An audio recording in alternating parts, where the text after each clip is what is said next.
I uploaded that bolt video the other day, and I'm realizing I made a mistake, that I wasn't clear about exactly what's taking place.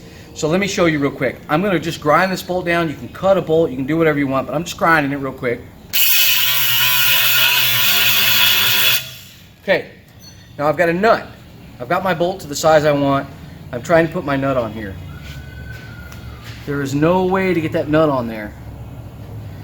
And if it does start to go, it's starting to cross thread. I didn't mess up the thread already. So what you do is you thread your nut on first. Then you remove the nut. That chases the threads for you. And then you can just take your nut and screw it right on. No problem. Hack done. A lot of people ask me why I shave the markings off the head. Well, we're going to be painting these. We kind of rounded them a little bit too because we want them to look like the original bolt. This is an antique and we're trying to match that bolt. That's kind of the point of that. So they don't actually like bolt the legs in. There's no holes up here. They just set like a set screw right there, but not even one that holds it in much because the legs hold themselves in. If you were just to pick this forge up and move it around, yeah, you would want the legs to just not fall off the bottom. So that's the only job they perform. They don't need to be grade 8.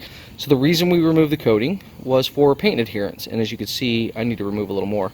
Also, we only removed the material on top. We in no way, like that is the surface right there. That is steel. We didn't remove any steel at all, guys. So that bolt is the exact same size. Something that struck me as very odd was people would say, "This is the dumbest thing I've ever heard. I learned this when I was 12." And my video is literally titled "Passing Information On to the Next Generation of Craftsmen." So what we're doing is we're taking this information that may be very much common knowledge to the industry. In fact, I would say it's common knowledge in industry in some points. But it is not common sense. By no means is this common sense. This is something that you learn, and you may learn it early on, but we have thousands of young men that watch this channel, and they're going to come up against this stuff. And if the guy that's yelling at my videos isn't out there teaching someone these tricks that are so obvious, and he thinks they're so obvious that it should be common knowledge, that means he's not going to pass that information down. So I'll gladly do it. I've got no issues. I'll pass down all kinds of stuff, whatever I can. And in turn, you know, the gentleman above me in knowledge and skill and trade, please, even if you think it's silly, pass down that information to me because it's very valuable to me.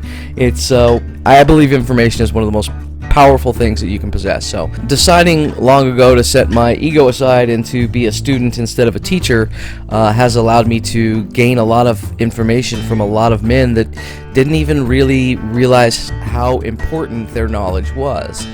It's allowed me to build my own house. It's allowed me to be proficient in my field, which is auto body technician, and it's allowed me to process my own food and to butcher and raise our own animals, and you know, it's really changed my life. Now, had I gone through life with a chip on my shoulder and you know, never wanting to ask for help or think that I knew everything, I would nowhere near be where I'm at right now.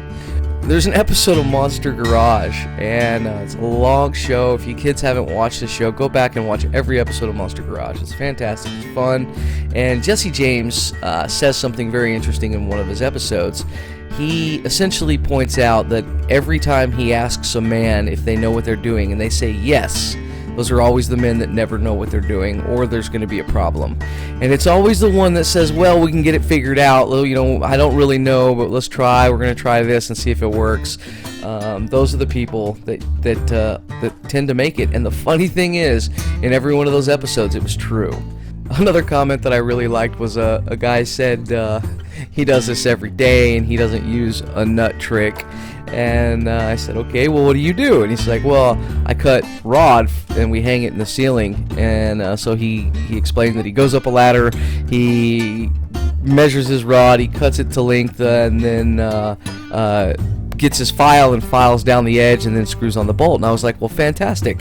I just saved you a ton of time, and you don't have to carry a file with you. It saves so much more time. If you're using a file, stop using a file. You don't need to use a file anymore. The nut's already there. Just screw the nut on. It's really quick. It's really easy. It's so funny. It's like people want to get angry when he actually refused to take this piece of information because the way he did it was right. And that's fine. If he wants to carry an extra tool and he wants to spend the extra time of filing the nut down, I mean, that's an entire extra step that you don't even have to do.